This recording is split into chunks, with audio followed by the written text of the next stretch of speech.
we slather our body with butter and just use it in all situations.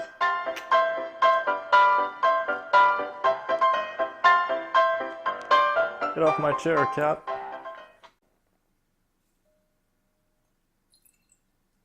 Bonjour tout le monde, it's your lord, Roger, and today we're going to talk about something that's really important to all the French people, and that is butter.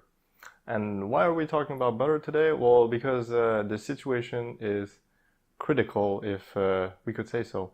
There is a butter shortage, and this situation is affecting all the French people. So if you want, you can pray for France using the hashtag #PrayForFrance.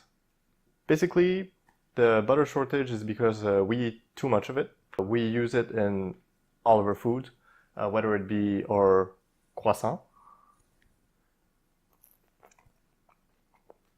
which by the way is made delicious by lots of butter, lots of butter. Basically, we use it in all of our cooking, all of our foods. We're butter freaks, if you want. And butter has a lot of secondary uses also. So, I mean, you can use it to grease up stuff. You can use it to in the bedroom, you know. As usual, nobody is prepared for it. And it's really taking us by, well, I shouldn't say surprise because it's not a surprise, but, you know, the average people, whether they be French or American or Siamese. Siamese is not a nationality. Whatever the nationality, we're all idiots on this earth. And this butter shortage can be explained by many different factors, which have been in motion for several years. There has been a lot of bad weather leading to butter shortage, because the bad weather means that there is less grass for the cows to feed on, so the cows produce less milk. You need 22 liters of milk to produce 1 kilogram butter. And that means you need a lot of milk to produce butter compared to cream or even cheese, where you don't need that much. So butter production is very milk intensive. This bad production has been on for many years. I mean, it's starting to be obvious here that we could have seen this coming, but yeah, no, we just like to spread butter on our toast and, you know, be done. We don't want to think about it too much. Another factor for the bad production of butter is that French workers are lazy. And although you will tell me, well, how does that make the cows produce less milk? Well, maybe the cows, you know, they saw what we were doing, you know, striking and picketing and demanding less work hours and more vacation. And the cows said, fuck it, we want the same stuff for us, you know? We want more vacation, less working hours, and we want better conditions. We want health insurance, and how about some sick days too? Because I'm sure cows could use sick days for whatever reason they have. Now, coupled to this bad production, we have other factors coming in, such as increased demand worldwide. And I mean, the world has been demanding more and more butter for obvious reasons. I mean, butter is the nectar of gods, right after wine, of course.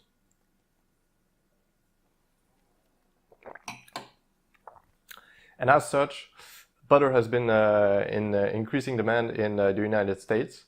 I think the increased demand is in the area of 8% per year, which, I mean, it's a lot when you're talking about 300 million people demanding 8% more butter. Even Times Magazine made an article 2 years ago saying that butter was actually good for you, where a few years back they said that butter was, you know, the devil's spawn and you shouldn't eat it, and you should eat margarine because it's better for your heart. And it turns out that no, margarine causes cancer, so you shouldn't eat margarine. The more you know. And that's why the French don't have any cancer. Also, another big factor in the increased demand is that the Chinese are starting to love dairy. And this is something I might not have researched enough, but why do the Chinese need our butter? I mean, couldn't they have like 1 billion cows themselves and just produce their own butter? But apparently we export a shit ton of milk to them, and they use that to produce butter. So unless we have really special cows that are blessed by the French Pope, we call him the Grand Marabout here, that are blessed with the French Pope and produce holy milk, or I don't know what the hell, but really the Chinese are demanding more and more dairy, and it's a problem. So yeah, nuke the Chinese. So an effect of this butter shortage is that while the supermarket shelves are empty, you know, as you can see, and it's really scaring people. I mean, the holidays are coming up, and butter, like I said, is a staple food here, and people use it for like everything. I mean, I cook veggies in butter. I mean, it's amazing. And the problem with the people being scared is that they're now buying more because like I said, it's just like if Italians didn't have any virgin olive oil, or it's just like if all the McDonald's closed in the United States. I mean, you'll get over it eventually. It's a first world problem. It's gonna create chaos. You know, don't joke about that shit. But I mean, at least we still have wine. So I mean, that's good. We can always cook with wine. Sacre bleu, putain de bordel de merde, enculé de ta race, tonnerre de Brest. Jesus fucking Christ. I mean, after butter, we needed to have a wine shortage. I mean, what the?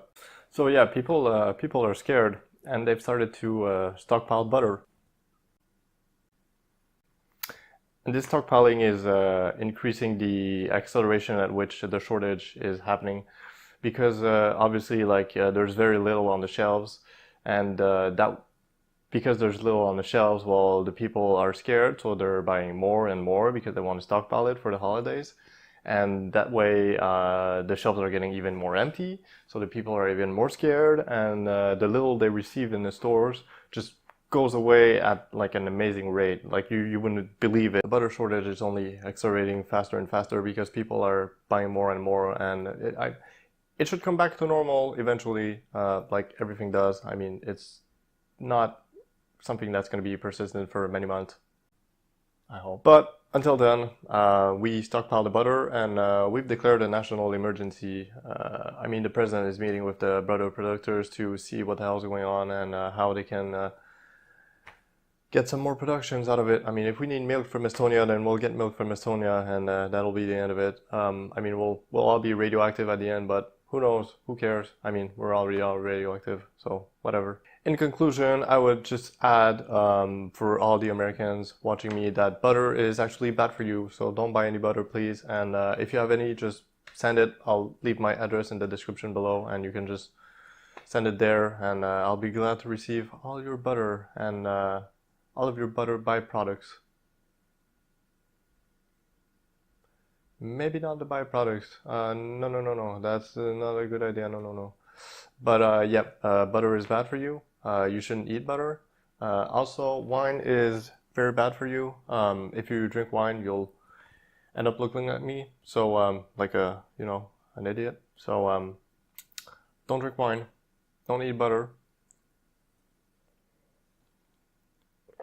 They're bad for you. They cause cancer. All right, thank you guys for watching this video, this public service announcement. If you like this video, leave it a like. If you want to see more video, subscribe, and I will show you the door to eternal happiness throughout the French way of living, which means a lot of butter and a lot of wine, and whatever happens next stays between us. Thanks guys. Au revoir.